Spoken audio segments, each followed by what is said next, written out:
আসসালামু আলাইকুম। সূরা ইউসুফ। শুভ সকাল সবাইকে। বিসমিল্লাহির রহমানির রহিম। আয়াত ৩৪। তাহলে আমি তাদের প্রতি আকৃষ্ট হয়ে পড়ব আর অজ্ঞদের দলে সামিল হয়ে যাব। তখন তার প্রতিপালক তার ডাকে সাড়া দিলেন আর তার থেকে তাদের কৌশল অপসারিত করলেন। তিনি সব কিছু শুনেন, সব কিছু জানেন। নির্দেশাবলী দেখার পর তাদের মনে হলো যে কিছু দিনের জন্য তাকে অবশ্যই কারাবদ্ধ করতে হবে। তার সঙ্গে দুই যুবক কারাগারে প্রবেশ করেছিল।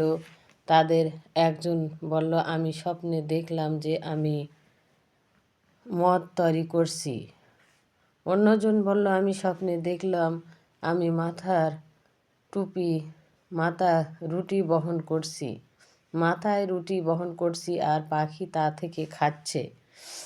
আমাদেরকে এই ব্যাখ্যা বলে দাও। আমরা দেখছি তুমি একজন সৎ কর্মশীল লোক। সে ইউসুফ বলল, তোমাদেরকে সে খাবার দেওয়া হয়। তা আসার আগেই আমি তোমাদেরকে তার ব্যাখ্যা জানিয়ে দিব। আমার প্রতিপালক আমাকে যে জ্ঞান দান করেছেন এটা সেই জ্ঞানেরই অংশ। সে সম্প্রদায় আল্লাহকে বিশ্বাস করে না আর আখিরাতে অবিশ্বাসী। আমি তাদের নিয়মনীতি পরিত্যাগ করেছি। আমি আমার পূর্বপুরুষ ইব্রাহিম, ইসহাক ও ইয়াকুবের আদেশের অনুসরণ করি। আল্লাহর সাথে কোনো কিছুকে শরিক করা আমাদের কাজ নয়। এটা আমাদের প্রতি ও মানুষের প্রতি আল্লাহর অনুগ্রহ, কিন্তু অধিকাংশ লোকই শুকর করে না। হে আমার জেলের সঙ্গীদ্বয়, ভিন্ন ভিন্ন প্রতিপালক ভালো না, মহাপরাক্রমশালী এক আল্লাহ। তাকে বাদ দিয়ে তোমরা যার ইবাদত করছো তা কতগুলো নাম ছাড়া আর কিছুই নয়। যে নামগুলো তোমরা আর তোমাদের পিতৃপুরুষেরা রেখেছো, এ ব্যাপারে আল্লাহ কোনো প্রমাণ নাজিল করেননি। আল্লাহ ছাড়া কোনো বিধান দাতা নেই। তিনি আদেশ করেছেন যে তোমরা তাকে ছাড়া আর কারো ইবাদত করবেন না। এটাই সঠিক দিন, কিন্তু অধিকাংশ মানুষই তা জানে না। হে আমার জেলের সঙ্গীদ্বয়, তোমাদের দুজনের একজন তার প্রভুকে মদ পান করাবে আর অন্যজনকে শুলে দেওয়া হবে, আর পাখি তার মস্তক ঠুকরে খাবে। তোমরা দুজন সে সম্পর্কে জানতে চেয়েছো, তার ফয়সালা হয়ে গেছে। তাদের দুজনের মধ্যে যে জন মুক্তি পাবে বলে সে ইউসুফ মনে করল। তাকে বলল, তোমার প্রভুর কাছে আমার সম্পর্কে বলো। কিন্তু শয়তান তাকে তার প্রভুর কাছে ইউসুফের কথা উল্লেখ করতে ভুলিয়ে দিল। ফলে ইউসুফ বেশ কয়েক বছর কারাগারে আটক থেকে গেল। রাজা বললেন, আমি স্বপ্নে দেখলাম 7টি হষ্টভূমি গাভী, 7টি ভীষণশীল গাভী তাদেরকে খাচ্ছে, আর দেখলাম 7টি সবুজ সতেজ শীষ, তার অন্য 7টি শুকনো। ওহে মহাসৎগণ, আমার কাছে তোমরা আমার স্বপ্নের ব্যাখ্যা করো, যদি তোমরা ব্যাখ্যা করতে পারো। তারা বলল, এত স্পষ্ট অর্থহীন স্বপ্নের কথা, আর আমরা এ ধরনের স্বপ্ন ব্যাখ্যায় অভিজ্ঞ নই। দুজনের মধ্যে যে জন জেল থেকে মুক্তি পেয়েছিল, তাদের দীর্ঘকাল পর যার স্মরণ হলো, সে বলল, আমি তোমাদের তার ব্যাখ্যা বলে দেব। তবে তোমরা আমাকে জেলখানায় ইউসুফের কাছে পাঠাও। সে বলল, হে সত্যবাদী ইউসুফ, 7টি হষ্টপুণ্ড গাভী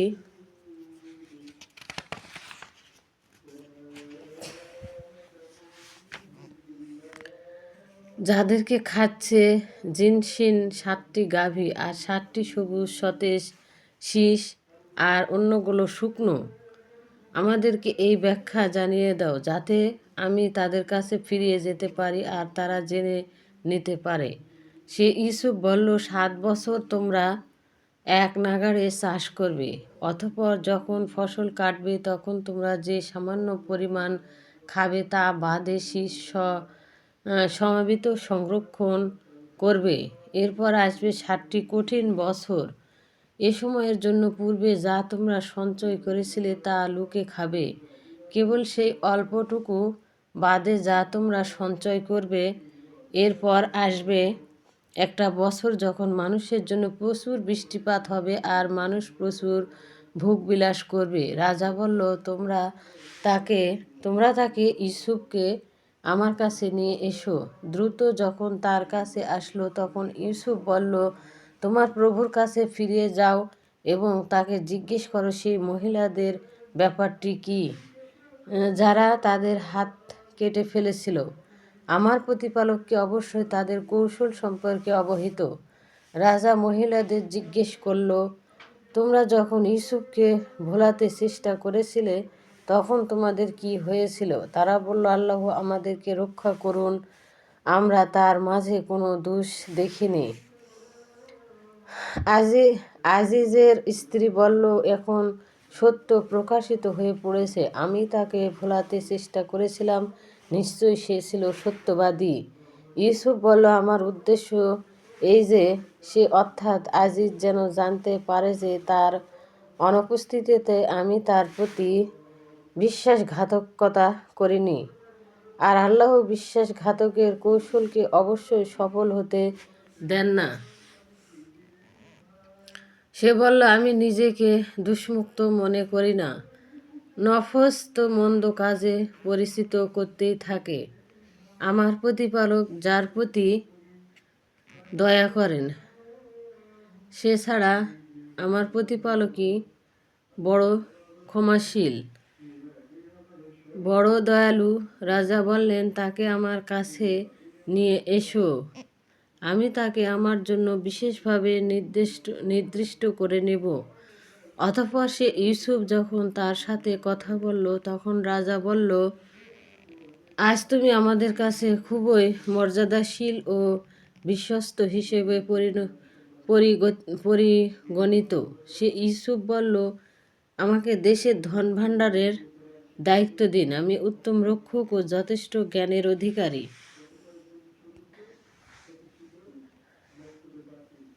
আমি সৎকর্মশীলদের কর্মফল কখনো বিনষ্ট করি না, আর আখিরাতের কর্মফল তাদের জন্য অবশ্য উত্তম যারা ঈমান আনে আর তাকওয়া অবলম্বন করে। কাজ করতে থাকে। ইউসুফের ভাইয়েরা আসল এবং তার কাছে হাজির হলো। সে তাদেরকে চিনতে পারল, কিন্তু তারা তাকে চিনতে পারল না।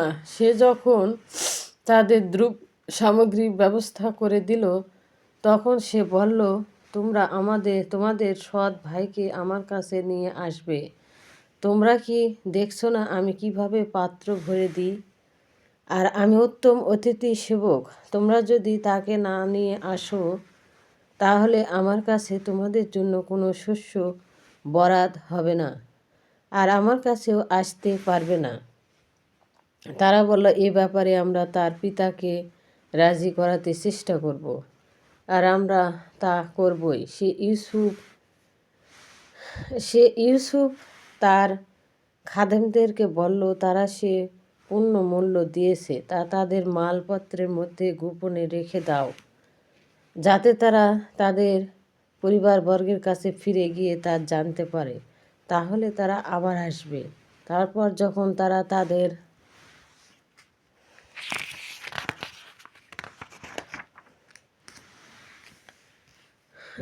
পিতার কাছে ফিরে গেল তখন বলল, হে আমাদের পিতা, আমাদের জন্য শস্যর বরাদ্দ নিষিদ্ধ করা হয়েছে, কাজে আমাদের ভাইকে আমাদের সঙ্গে পাঠিয়ে দিন যাতে আমরা শস্যর বরাদ্দ পেতে পারি।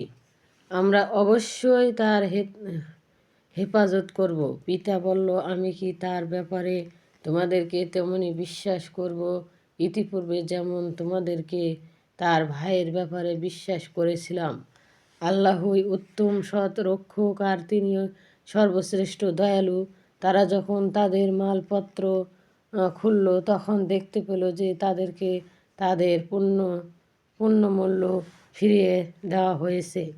তারা বলল, হে আমাদের আব্বাজান, হে আমাদের আব্বাজান, আমরা আর কি চাই? এই দেখুন, আমাদের পুণ্যমূল্য আমাদেরকে ফিরিয়ে দেওয়া হয়েছে। আমরা আমাদের পরিবারের জন্য আরও খাদ্য আনবো, আমাদের ভাইয়ের হেফাজত করব, আরও 1 উট বোঝায় মাল বেশি আনবো।